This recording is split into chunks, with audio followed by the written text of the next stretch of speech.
Halo semuanya, perkenalkan nama saya Aliana Nausakifa dengan akhiran NIM 161 akan menjelaskan tentang hasil uji validitas dan hasil uji reliabilitas. Tonton videonya sampai habis ya. Di sini pertama-tama dosen saya memberikan tugas yakni menilai atau mengukur self assessment dengan penilaian afektif salah satu dimensi. Yang saya pilih adalah dimensi gotong royong. Dosen saya memberikan tugas yakni satu indikator 10 pernyataan.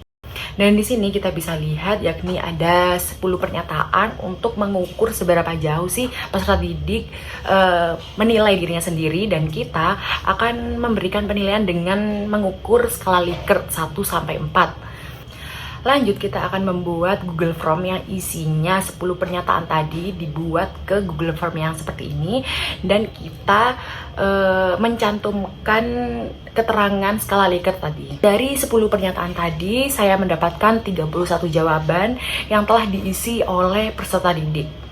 Dan setelah itu, kita convert ke spreadsheet agar jawaban tersebut itu terkumpul semua ke dalam suatu Excel. Bisa dilihat semuanya di atas ini bahwa ini adalah rekapan jawaban yang telah diisi oleh peserta didik itu tadi. Nah, di sini tuh ada angka dan nama responden serta email respondennya. Lanjut, setelah itu saya membuat rekapan sendiri untuk memudahkan saya menguji hasil validitas dan hasil reliabilitas ke dalam suatu SPPS. Di sini saya membuat tabel seperti ini di Excel yang baru yang berisi nama responden dan jumlah soal. Nah, setelah itu kita menjumlahkan semua soal tadi ke total skor yang ada di samping kanan. Setelah saya membuat rekapan data dan menjumlahkan ke total skor, kita masuk ke SPPS untuk mengolah datanya. Nah, kita masuk ke SPPS dan pencet variable view. Setelah itu kita menuliskan nama itu ke soal nomor 1 sampai soal ke nomor 10. Oh ya, perlu digarisbawahi juga jika kita memasukkan ketikan di nama itu tidak boleh ada kata spasi. Jadi kita akali dengan underscore ya teman-teman.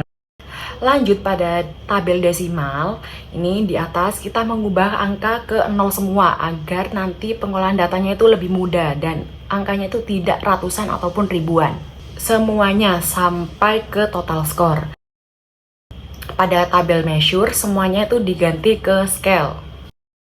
Lanjut kita ke data view, ini semuanya lihat ada soal nomor 1 dan total skor. Ini lengkap ya semuanya teman-teman.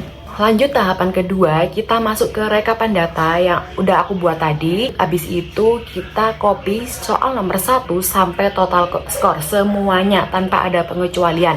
Nah, habis itu kita masuk ke SPPS lagi, kita akan paste yang udah di copy tadi di Excel, kita masukkan ke data view mulai soal nomor 1 sampai total skor semuanya. Nah, ini sudah saya masukin. Setelah itu kita akan menguji validitas ya teman-teman. Yang pertama adalah klik analyze, terus klik correlate, lanjut habis itu klik bivariate. Pada kolom sebelah kiri kita akan pindahkan semuanya ke sebelah kanan. Nah, jangan lupa correlation itu dipencet person, to tiled dan flagnya itu dicentang semua ya teman-teman. Habis itu oke. Nah, habis itu kalian bisa lihat Rtabel yang kalian bisa download di Google, dan kita lihat distribusi nilai yang 5% pada 31, pada angka 31 karena responden kita ada 31, ini terdapat 0,355. Nah, bisa dilihat di SPPS-nya, kita bandingkan. Poin penting untuk mengukur hasil uji validitas adalah R hitung lebih besar daripada R tabel. Nah, kita bisa lihat R hitung pada soal nomor 1 itu adalah 0,879, sedangkan R tabel kita adalah 0,355. Jadi di sini R hitung lebih besar daripada R tabel. Hasilnya ini adalah valid. Pada soal nomor 2 adalah 0,723. Nah, di sini lihat R tabelnya adalah 0,355. Berarti soal nomor 2 juga dikatakan valid, teman-teman. Nah, kita hitung mulai soal nomor 1 sampai total skor nomor 10 ya, teman-teman. Di sini semuanya itu terlihat valid ya, teman-teman.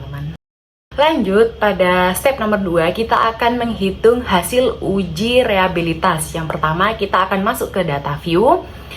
Terus kita pakai data yang tadi, kita klik analyze. Itu kalian pilih scale, habis itu pilih lagi reliability analysis.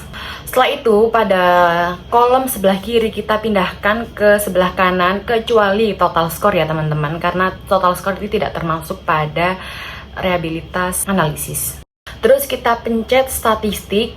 Pada statistik itu ada tulisan scale if item deleted. Itu kalian centang ya teman-teman, habis itu pencet OK.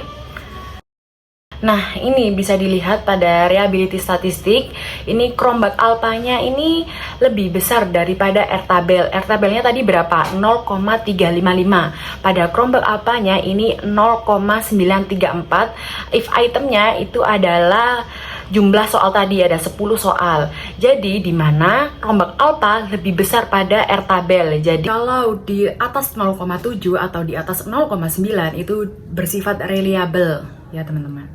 Bisa ditarik kesimpulan bahwa hasil uji validitas saya bersifat valid dikarenakan AirHitung lebih besar daripada AirTable, dan hasil uji reliable bersifat reliable dikarenakan 0,934 bersifat reliable karena di atas 0,7 atau 0,9 itu bersifat reliable dan lebih tinggi daripada AirTable. Sekian pada hasil uji validitas dan uji reliabilitas yang saya sampaikan. Terima kasih teman-teman.